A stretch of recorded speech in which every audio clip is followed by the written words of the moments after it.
Olá e seja bem-vindo, bem-vinda. Hoje é quinta-feira, dia de leitura comentada de Emburrecimento Programado. E sem mais delongas, nós vamos começar com a introdução do editor da segunda edição, que é David Albert, é também um autor de vários livros.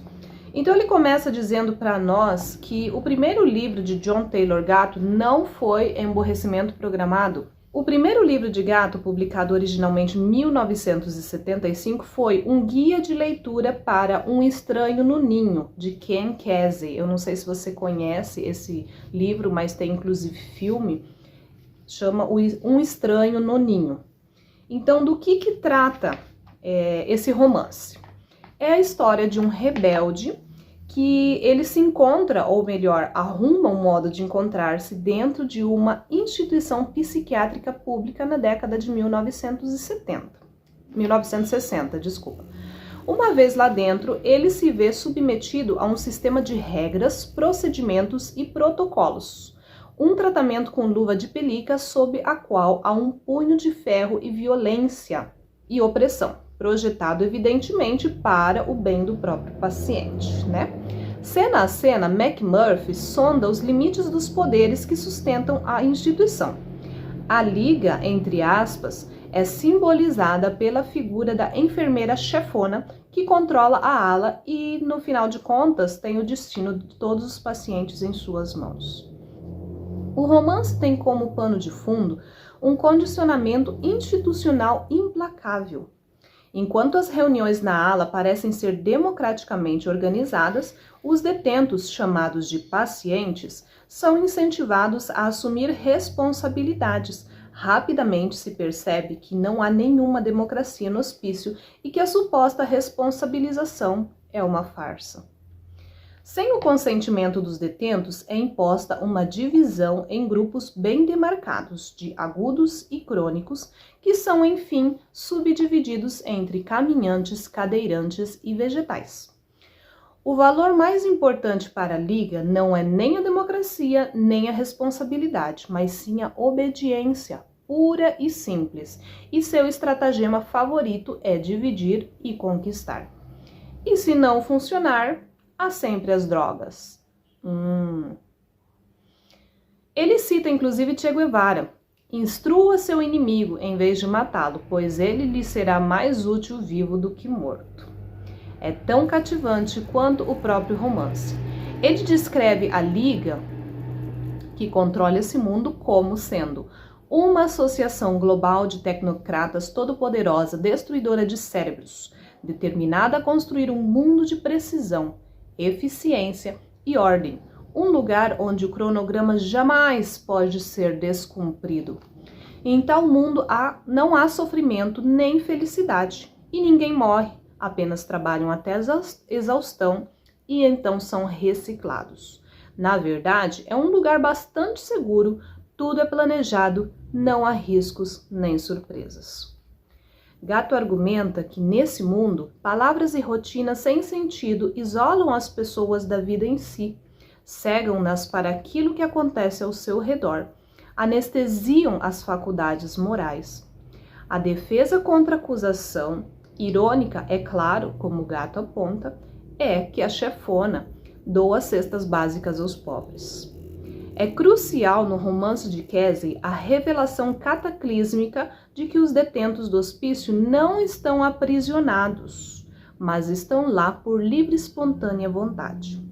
E a maneira como são controlados, afinal, é através de culpa, vergonha, medo e depreciação. De novo. E agora, condensando os 25 anos seguintes de sua carreira, Gatto nos mostra a saída. A saída do hospício é literalmente livrarmos-nos do painel de controle.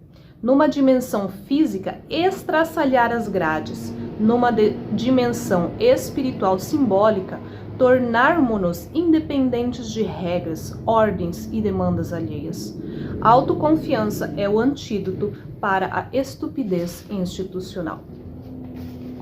Isso é que John Gatto fala para nós.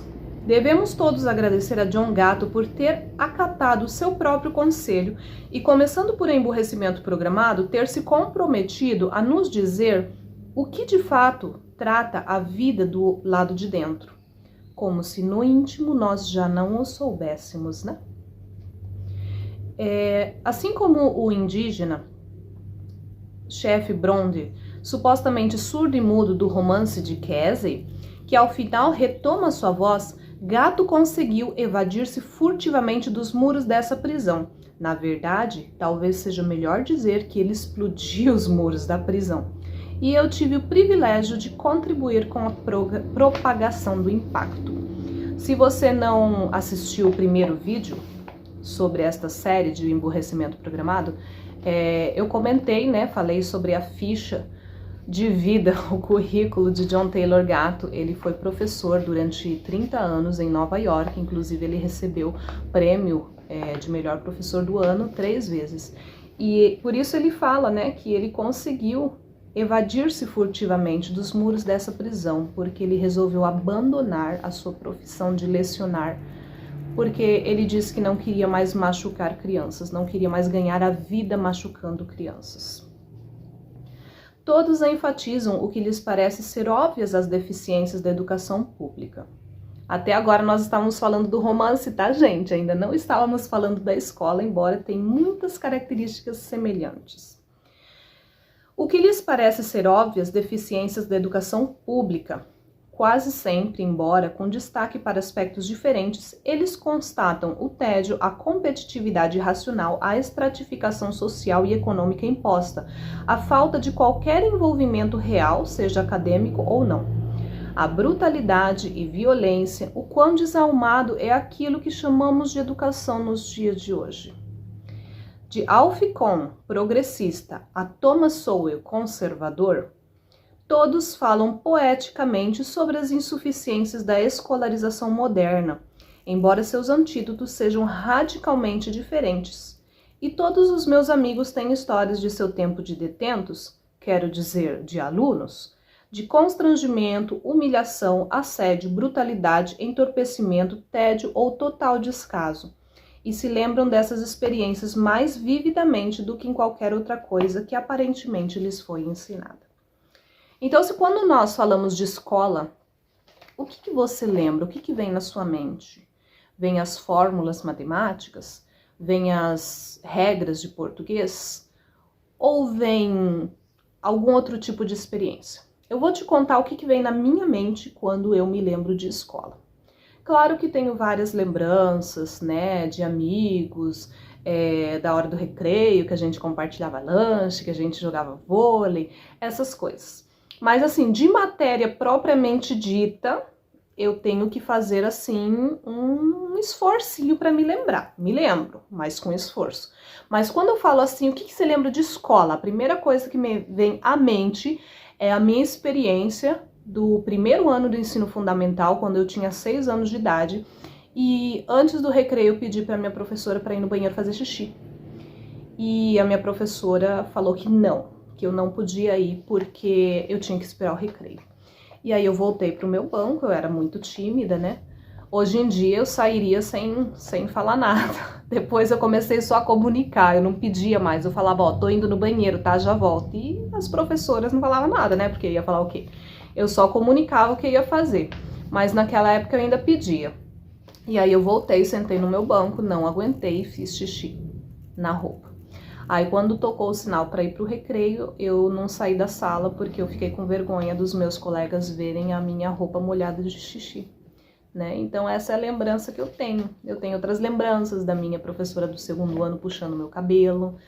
E assim, eu nem lembro se doeu ou não, mas eu me lembro muito vividamente do constrangimento que eu senti, da humilhação que eu passei na frente dos meus colegas, né, nessa situação. Então esse é o tipo de lembrança que eu tenho da escola, né? Eu gostava até da escola, eu gostava de ir à escola, mas eu não tinha essa visão que eu tenho hoje, né? A gente passa por muito constrangimento que, na verdade, nossos pais nem ficam sabendo da maioria das coisas que a gente passa. E a gente quer mandar os nossos filhos, a gente quer que eles passem por essa mesma experiência. E nessa introdução foi falado algo fantástico que, na verdade, a gente não para pensar, né? Faz quanto tempo, por exemplo, você escuta que a escola precisa de reforma? Isso que ele está falando dos Estados Unidos, ele nem está falando do Brasil. Mas aqui é a mesma história, né, gente? Faz quanto tempo que você escuta que a escola não tá boa, a escola precisa de mais financiamento, precisa de mais dinheiro para isso, para aquilo? Gente, é uma reforma que nunca acaba. A escola nunca está assim como deveria, entre aspas, né? Por que será? É uma construção inacabada, como ele cita mesmo aqui na introdução, né? É uma coisa assim que tá sempre precisando de novas reformas, reforma da educação, precisa de novos livros, precisa de novos materiais didáticos, precisa mudar o currículo, precisa, só que você não vê o resultado daquilo. Porque todo mundo que sai da escola do mesmo jeito. Se for entrar numa faculdade, vai precisar fazer um cursinho, dependendo do curso, né? Numa faculdade pública, ou então já entra direto numa faculdade privada, onde você faz o vestibular só para cumprir tabela, porque você está pagando, então você vai entrar de todo jeito, né? E assim funciona. Contudo, a ideia de que a escola não tem bons resultados não fazia nenhum sentido para mim. Presta atenção, faz sentido para você que a escola não tem bons resultados? Afinal de contas, as escolas são administradas por funcionários públicos muito bem pagos, contratados pelas diretorias elegidas dos distritos escolares. Presta atenção nessa parte. Compostas por profissionais formados em nossas faculdades, onde foram instruídos por docentes qualificados, em nossas universidades particulares de elite, como a Yale ou a Universidade de Chicago. Os professores são premiados, diretores têm salários bem acima de 100 mil por ano e ainda recebem aumentos por gratificação. As diretorias dos distritos seguem sendo eleitas e o eleitorado continua votando a favor de maiores financiamentos para a escola. As faculdades que oferecem licenciatura seguem crescendo. Se essas são instituições que não têm bons resultados, é curiosa a maneira como demonstram isso, não é? Se não tem bom resultado, é muito esquisito, né, a maneira como elas demonstram isso. Gatto ofereceu e continua oferecendo uma solução para a compreensão desse enigma. Repare que isso é um enigma, né? É fundamental para a sua compreensão o fato de que as escolas não têm maus resultados. Opa, peraí, Ju, o que você está falando? Não tô entendendo nada. Não, as escolas não têm um resultado ruim.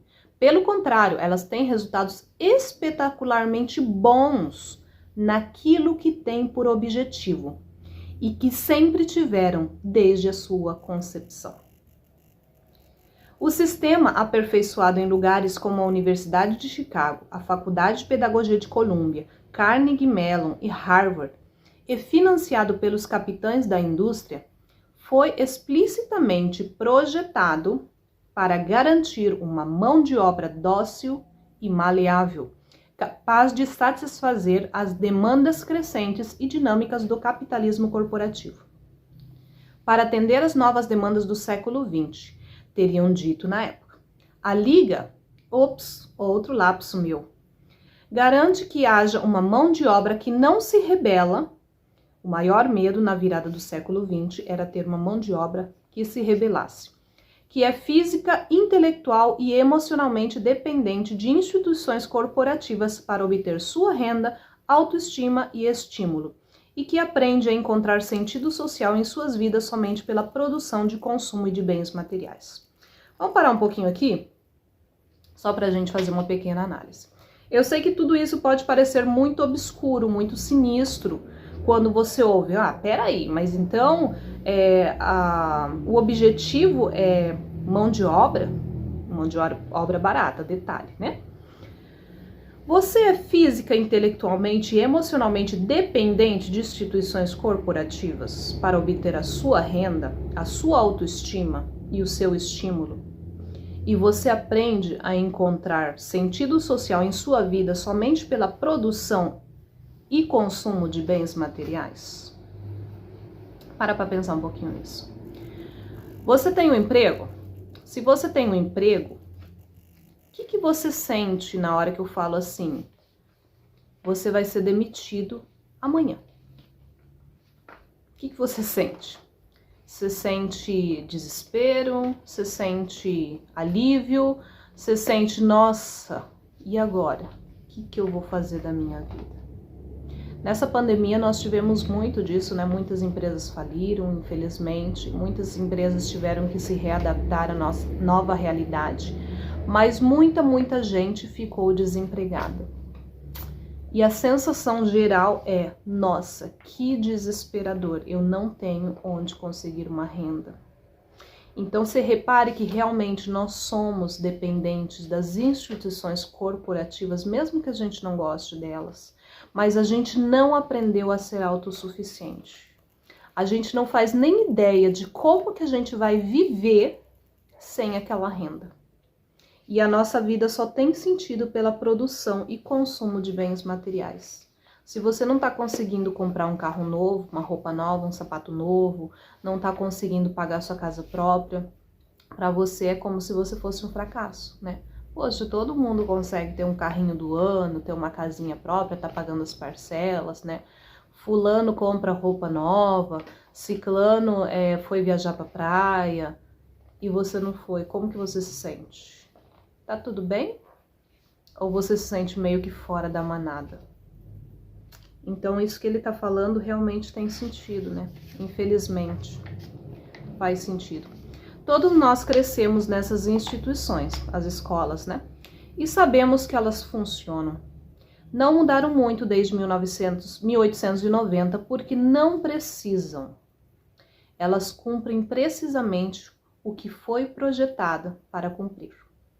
Em uma palestra recente em que presenciei, John levou estatísticas do Ministério de Trabalho dos Estados Unidos a respeito das profissões mais comuns entre os americanos atualmente.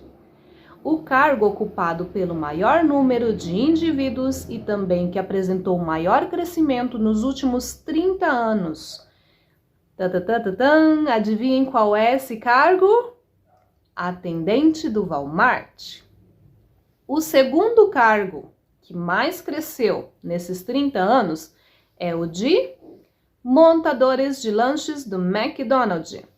E o terceiro é o mesmo cargo no Burger King. E qual está logo atrás, no quarto lugar? Professor de ensino fundamental. Faz algum sentido para vocês daí? A demanda cresceu muito, gente. Nós precisamos de pessoas para trabalharem no Walmart. Eu não tenho nada contra isso, tá?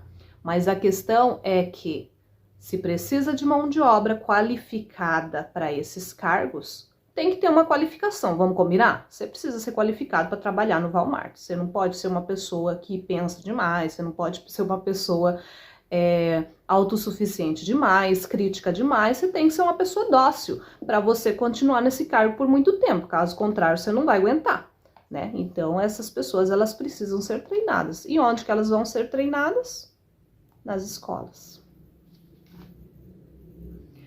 A principal diferença entre esses cargos de hoje em dia e os empregos da época de Henry Ford no começo do século XX é que Henry Ford queria poder pagar os seus funcionários o suficiente para que pudessem comprar carros novos e comida e casas e atendimento médico, né?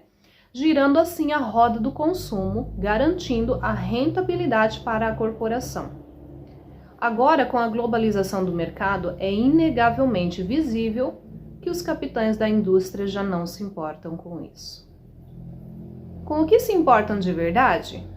Que a educação seja pública, ou seja, que nós e não eles paguemos por ela. As instituições corporativas descarregaram sobre nós as suas necessidades de treinamento inicial e nós voluntariamente pagamos para forjar as correntes da nossa própria servidão. Até aqui tudo bem. Mas a partir disso surge a pergunta óbvia. Se as instituições educacionais são tão claramente bem-sucedidas, por que ouvimos falar com tanta frequência de seu mau desempenho? E nesse caso, Gatto talvez tenha nos dado a resposta, pois em sua findada carreira, antes de se tornar professor em Nova York, uma década antes de seu volume, aquele livro que eu acabei de citar para vocês, ele era redator publicitário. em suas palavras, um sujeito jovem e contínuo para escrever comerciais de televisão de 30 segundos.